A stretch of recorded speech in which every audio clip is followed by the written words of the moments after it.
Hey, it's Alex. Welcome to my YouTube channel. This is my inaugural test run. I've got an idea, and what I'd like to do is use technology and video.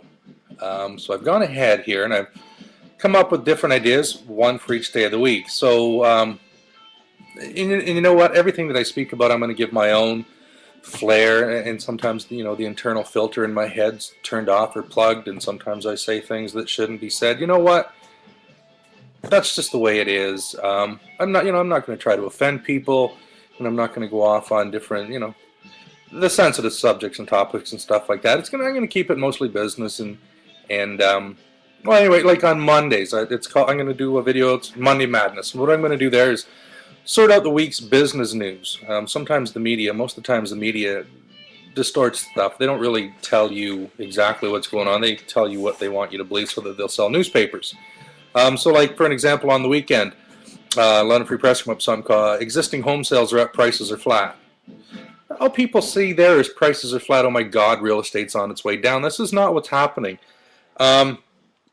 Supply and demand are rebalancing basically. There's, listings are even with sales. It's more of a balance, and it won't stay that way long. Trust me, very, very seldom do we ever stay in a balanced market very long.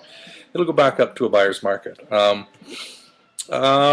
they go on. They say that the banks are forecasting slow price gains for the rest of the year and into 2011 as pent-up demand from the recession wanes. Again, we're not in the States. What happened in the U.S. did not happen here.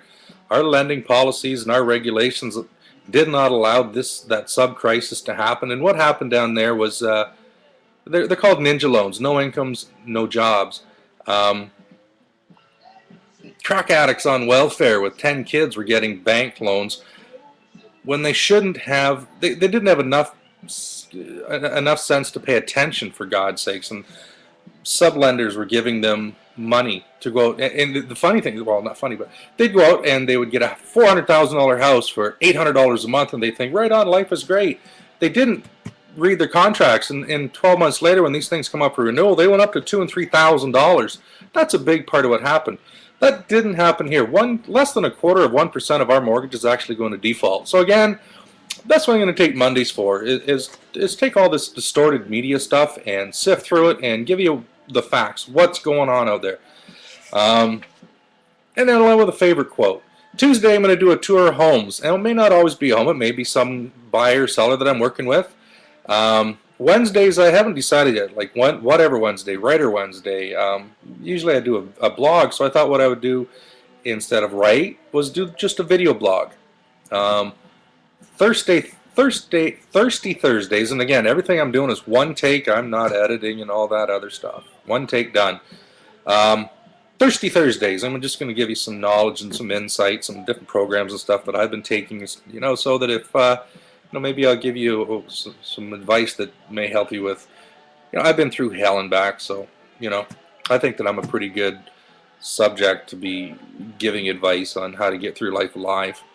And Friday free cap, I thought what I would do is end with some free advice, whether you're listing, selling, choosing a realtor, lender, pricing your home, something to do with that. So, just to give you some free advice on like if you're in Toronto, and I understand, I have friends in Toronto, but I'm not going to service the Toronto market. What would they look for in a realtor?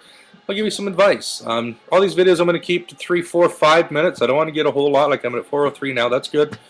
But every day on the video I'm going to end with a favorite quote, so that's what I'm going to do today. My quote that I pulled out today, and this one here, a guy named Azim Kamisa. I think his son was 19 years old and he was shot. And this guy goes on and he goes talking about forgiveness and how to find peace. He's actually met with the murderer and the murderer's family of his son, and this man is incredible. How he goes on teaching peace and forgiveness, and like I forget where I seen him, but he blew my mind, and I ended up checking out his websites, and it's Azim, middle initial N, Khamisa, Azim Kamisa. Anyways, on forgiveness, the quote: sustained goodwill creates friendship, sustained friendship creates trust, sustained trust creates empathy, sustained empathy creates compassion, and sustained compassion creates peace. I like to live my life with little quotes that just kind of help you get through whatever circumstance you're dealing with at the present moment, or whatever. Somebody cuts you off in traffic or pulls into your parking spot. I don't know how many of you know this because I usually wear a watch, but even on my wrist, it's serenity, courage, wisdom, and this is, for me, it's more of a personal thing. Grant me the serenity to accept the people that I cannot change, the courage to change the one that I can, and the wisdom to know that it's me. So certain things will pop up in life, and life isn't going your way. I just have to look down and remember, you know what? This too shall pass. So yeah, there's my idea. I'm going to shoot most of them through my laptop here, and the Tuesday tours and stuff like that, I'll be taking the video camera out. I'm hoping to keep it fun, light, airy, bouncy. If I create controversy, awesome. If you have any questions, comments, or concerns, you know how to get a hold of me. But yeah, so and anyways, as I go along, let me know if there's anything you'd like me to discuss or talk about or whatever. Let me know. Give me some comments. Give me some feedback. Let me know how I'm doing. Thanks. Talk to you soon, man.